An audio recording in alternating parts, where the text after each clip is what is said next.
নমস্কাৰ চাবলৈ আৰম্ভ কৰিছে আছামিজ ট্ৰেণ্ডিং। আজি 21 জুলাই আৰু আজি ৰাতিপুৱাৰ কেইবাটাও গুৰুত্বপূৰ্ণ খবৰ আহি পৰিছে আৰু এনেধৰণৰ খবৰসমূহ নিতৌ চাবলৈ চেনেলটো ছাবস্ক্ৰাইব কৰি ভিডিঅ'টোত এটা লাইক কৰি দিবলৈ আজি ৰাতিপুৱাৰ প্ৰথমটো পলিটিকেল ব্ৰেকিং নিউজ। মোদীৰ হাতত মাত্ৰ 3 দিন সময়, নহ'লে ভংগ হ'ব NDA চৰকাৰ, নিজৰ স্থিতিত অটল। মোদীৰ হাতত মাত্ৰ 3টা দিন বাকী আছে। 3টা দিনৰ পিছত ভংগ হ'ব পাৰে NDAৰ চৰকাৰ, নিজৰ স্থিতিত অটল 2 কিংমেকাৰ নীতিশ কুমাৰ আৰু চন্দ্ৰবাবু নাইডু। 23 জুলাইৰ বাজেটত কিংমেকাৰৰ দাবীয়ে স্থান নাপালে সলনি হ'ব অংক।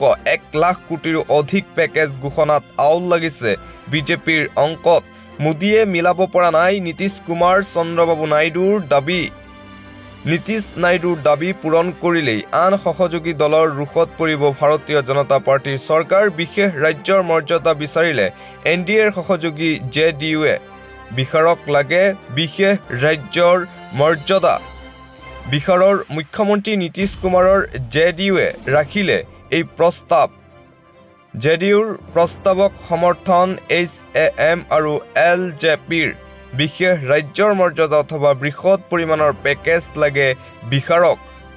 জিতন ৰাম মাঝিৰ হামে বিচাৰিলে বিশেষ ৰাজ্যৰ মৰ্যাদা। JDUৰ সুৰত সুৰ মিলালে LJPৰ চিৰাগ পাছোৱানেও। বিশেষ মৰ্যাদা অবিহনে সম্ভৱ নহয় বিহাৰৰ উন্নয়ন, JDUৰ ফালৰ পৰা মন্তব্য। বিহাৰে পাব লাগে বিশেষ ৰাজ্যৰ মৰ্যাদা। LJP বাজেটৰ পূৰ্বে খেল দেখুৱাইছে চন্দ্ৰবাবু নাইডুৱেও। 60,000 কোটি বৃহৎ তালিকা প্ৰস্তুত নাইডুৰ। তালিকা প্ৰস্তুত কৰিছে নীতিশ কুমাৰেও।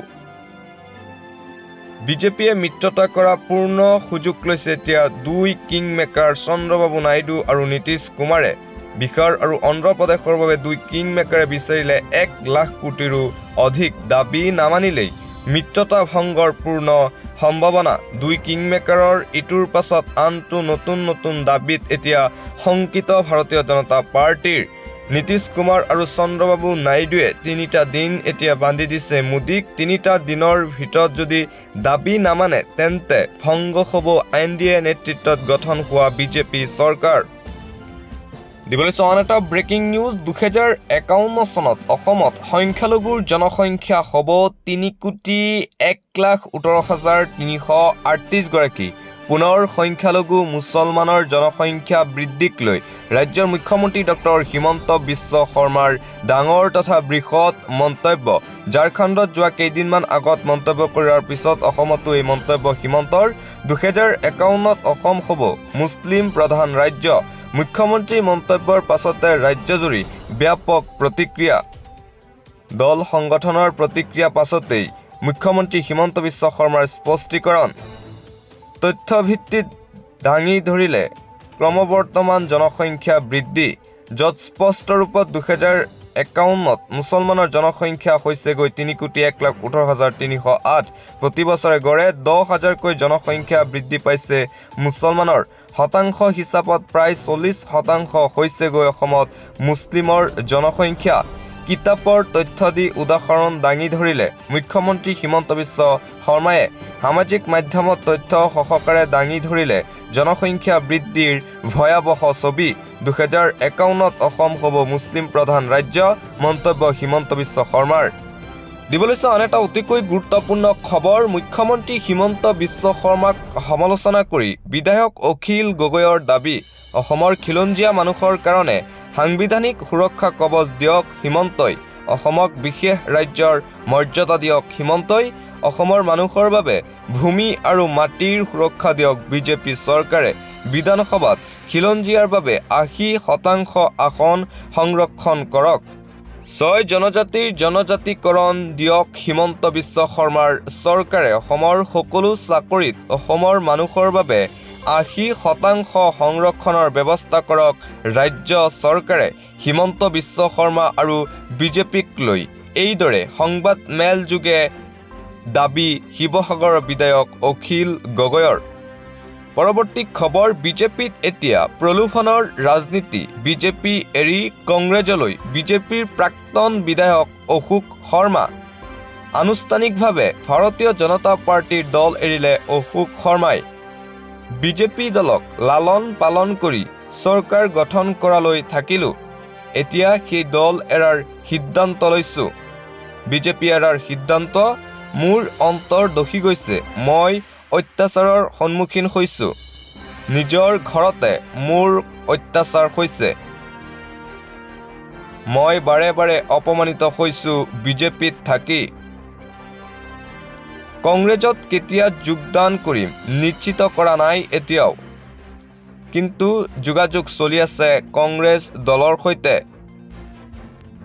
8-9 আগষ্টত বিজেপিৰ সকলো পদ ত্যাগ কৰিম বুলি মন্তব্য অশোক শৰ্মাৰ বিজেপিত এতিয়া কেৱল প্ৰলোভনৰ ৰাজনীতি চলিছে বুলি অভিযোগ অশোক শৰ্মাৰ সৰ্বত্ৰে কেৱল এতিয়া দুৰ্নীতি চলিছে বিজেপিত কংগ্ৰেছৰ বিৰুদ্ধে যুদ্ধ কৰি আজি সেই দলেই সকলোৰে প্ৰিয় পাত্ৰ হৈছে আজি মানুহে বিজেপিক ভাল পায় নেতৃত্বক বেয়া পায় বিজেপিৰ বেয়া দিন আহি আছে ৰাজ্যতো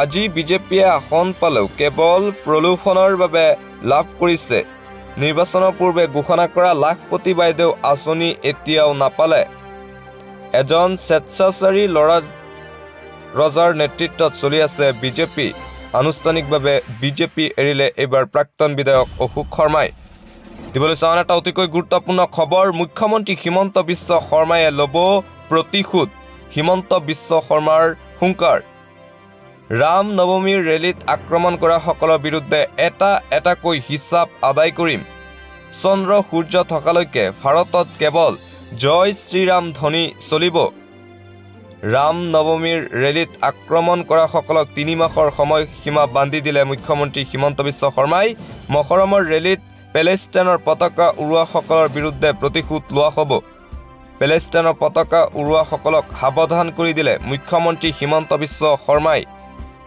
ঝাৰখণ্ডত গৰজি উঠিল অসমৰ মুখ্যমন্ত্ৰী ডক্টৰ হিমন্ত বিশ্ব শৰ্মা ঝাৰখণ্ডত এবাৰ বিজেপিৰ চৰকাৰ আহিবলৈ দিয়ক লোৱা হ'ব সকলো ধৰণৰ প্ৰতিশোধ ৰাম নৱমীৰ ৰেলীত আক্ৰমণ কৰা সকলৰ বিৰুদ্ধে এটাকৈ হিচাপ ল'ব হিমন্ত বিশ্ব শৰ্মাই পৰৱৰ্তী খবৰ হিন্দু হৈও জয় শ্ৰীৰাম ক'বলৈ নিবিচাৰে কংগ্ৰেছৰ যুৱৰাজ ৰাহুল গান্ধীয়ে ভগৱানৰ ফটো লৈ ৰাহুল গান্ধীয়ে কেৱল প্ৰদৰ্শনহে কৰে কিন্তু বিজেপিয়ে দৰ্শন কৰোৱা হয় এই কংগ্ৰেছ আৰু বিজেপিৰ মাজত পাৰ্থক্য হিন্দু হৈ দিনৰ দিনটো হিন্দুক আক্ৰমণ কৰি থাকে ৰাহুল গান্ধীয়ে এনে লোক দেশৰ বাবে বিপদজনক বুলি মন্তব্য আমি আমাৰ অধিকাৰ এৰি দিলে আমাৰ বাবে সংকট নামি আহিব জাতিৰ পিতা মহাত্মা গান্ধীয়েও ৰাম নাম লৈছিল কিন্তু ৰাহুল গান্ধীয়ে ৰামৰ নাম নলয় ৰাম কোনো ধৰ্মৰ ভগৱান নহয় ৰাম প্ৰতিজন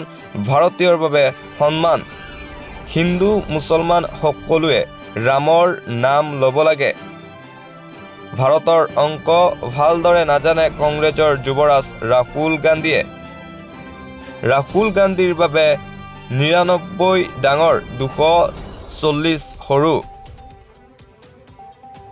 এনেকুৱা অংক হয়তো পাকিস্তান বাংলাদেশতহে আছে ৰাঁচীত গৰজি উঠিল অসমৰ মুখ্যমন্ত্ৰী ডক্টৰ হিমন্ত বিশ্ব শৰ্মা পুনৰ ৰাহুল গান্ধীক উদ্দেশ্য কৰি এইদৰে মন্তব্য কৰে হিমন্ত বিশ্ব শৰ্মাই দিবলৈ অন্য এটা খবৰ মন্ত্ৰী পীয়ুষ হাজৰিকাৰ সন্মুখত বিধায়ক কমলাক্ষ দে পুৰকায়স্থক পশু খেদা ৰাইজৰ কাটিগড়াত বিজেপি কৰ্মীয়ে পশু খেদা দিলে বিধায়ক কমলাক্ষ দে পুৰকায়স্থক বিধায়ক কমলাক্ষ দে পুৰকায়স্থ এটা দালাল ভাৰত বাংলাদেশ সীমান্তৰ বিকলস্লুইত গেট পৰিদৰ্শনৰ বাবে গৈছিল মন্ত্ৰী পীয়ুষ হাজৰিকা তাতেই পশু খেদা দিলে কমলাক্ষ দে পুৰকায়স্থক মন্ত্ৰীগৰাকীক সংগ দিছিল বিধায়ক কমলাক্ষ দে পুৰকায়স্থই বিধায়ক কমলাক্ষ দে পুৰকায়স্থক দেখাৰ লগে লগে বিজেপি নেতা কৰ্মীয়ে খেদি যায় আৰু এবাৰ মন্ত্ৰী পীয়ুষ হাজৰিকাৰ সন্মুখতে পশু খেদা কদমপি আৰক্ষীৰ বাবে ৰক্ষা পৰে বিধায়ক কমলাক্ষ দে পুৰকায়স্থ দিবলৈ আন এটা গুৰুত্বপূৰ্ণ খবৰ, চৰকাৰৰ 5টা গেৰাণ্টি, মহিলাক মাহে 1000 টকা, 24 ঘণ্টাই বিনামূলীয়া বিজুলী দিব চৰকাৰে। 5টাকৈ গেৰাণ্টি দিছে চৰকাৰে, মহিলাই পাব 1000 টকা। প্ৰতিগৰাকী মহিলাক মাহে 1000 টকাকৈ প্ৰদান কৰিব চৰকাৰে। 24 ঘণ্টাই বিনামূলীয়া বিজুলী প্ৰদান কৰিব চৰকাৰে। বিনামূলীয়া শিক্ষা, চিকিৎসাৰ লগতে নিবনুৱাই লাভ কৰিব চাকৰি। ৰাজ্যৰ কোটি কোটি নাগৰিকলৈ 5টা ডাঙৰ গেৰাণ্টি চৰকাৰৰ। দিল্লী, পঞ্জাৱৰ পাছত হাৰিয়ানা দখল কৰাৰ লক্ষ্য এইবাৰ আপৰ। আপে হাৰিয়ানাবাসীক দিলে 5টাকৈ বৃহৎ গেৰাণ্টি। হাৰিয়ানা বিধানসভা নিৰ্বাচনত আপে অকলে নিৰ্বাচন খেলাৰ সিদ্ধান্ত। অৰবিন্দ কেজৰিৱাল জেলত থকাৰ সময়ত পত্নী সুনীতাই চলাইছে নিৰ্বাচনী প্ৰচাৰ। বিধানসভা নিৰ্বাচনৰ পূৰ্বে হাৰিয়ানাত আপৰ বৃহৎ ঘোষণা, প্ৰতিগৰাকী মহিলাক মাহে 1000কৈ টকা প্ৰদান কৰাৰ প্ৰতিশ্ৰুতি। 24 ঘণ্টাই বিনামূলীয়া বিদ্যুৎ প্ৰদান কৰাৰো প্ৰতিশ্ৰুতি আপৰ। পৰৱৰ্তী খবৰ, 2026ৰ অংক 2024ত আহি আছে। প্ৰফুল্ল মহন্তৰ উত্তৰাধিকাৰী। প্ৰফুল্ল মহন্তৰ দুৰ্গ বৰমপুৰ সমষ্টিক লৈ কংগ্ৰেছৰ নতুন সমীকৰণ। 2026ৰ অংক 24তে কৰিলে কংগ্ৰেছ নেতৃত্বই। প্ৰফুল্ল মহন্তৰ দিছপুৰ আৱাসত সাংসদ ৰকিবুল হুছেইন। 26ত বৰমপুৰৰ প্ৰাৰ্থী হ'ব পাৰে প্ৰফুল্ল মহন্তৰ পুত্ৰ শ্যামন্ত কাশ্যপ। ৰকিবুলে শ্যামন্তক সাক্ষাতৰ পাছতে কংগ্ৰেছত যোগদানক লৈ সৰব চৰ্চা। প্ৰফুল্ল মহন্তৰ স্বাস্থ্যৰো বুজ ল'লে ধুবুৰীৰ সাংসদ ৰকিবুল হুছেইনে। কংগ্ৰেছত শ্যামন্ত কাশ্যপৰ যোগদানক লৈ আশাবাদী কংগ্ৰেছ নেতৃত্ব। সাক্ষাতৰ সময়ত উপস্থিত আছিল ৰকিবুল হুছেইনৰ পত্নী আৰু পুত্ৰও। 21ৰ বিধানসভা নিৰ্বাচনত টিকটৰ পৰা বঞ্চিত হৈছিল প্ৰফুল্ল মহন্ত। অগপই টিকটৰ পৰা বঞ্চিত কৰিছিল প্ৰতিষ্ঠাপক সভাপতিগৰাকীক। প্ৰফুল্ল মহন্ত দুৰ্গ বৰমপুৰ সমষ্টিক লৈ কংগ্ৰেছৰ নতুন সমীকৰণ এইবাৰ দেখা পোৱা গৈছে। পৰৱৰ্তী খবৰ, দাম কমিল জিঅ' ৰিচাৰ্জৰ। আহি গ'ল চমৎকাৰ প্লেন, 999 টকা। ৰিচাৰ্জৰ মূল্য বৃদ্ধি পোৱাৰ পিছত এতিয়া কমিল, অৱশেষত দাম কমিল জিঅ' ৰিচাৰ্জৰ। কোটি কোটি জিঅ' চিম ব্যৱহাৰকাৰীলৈ আহিল এটা ভাল খবৰ। 200 টকা পৰ্যন্ত কমিল জিঅ' প্ৰিপেইড ৰিচাৰ্জৰ মূল্য। জিঅ'ত পুনৰ সংযোগ হ'ল লাকি 999 প্লেন।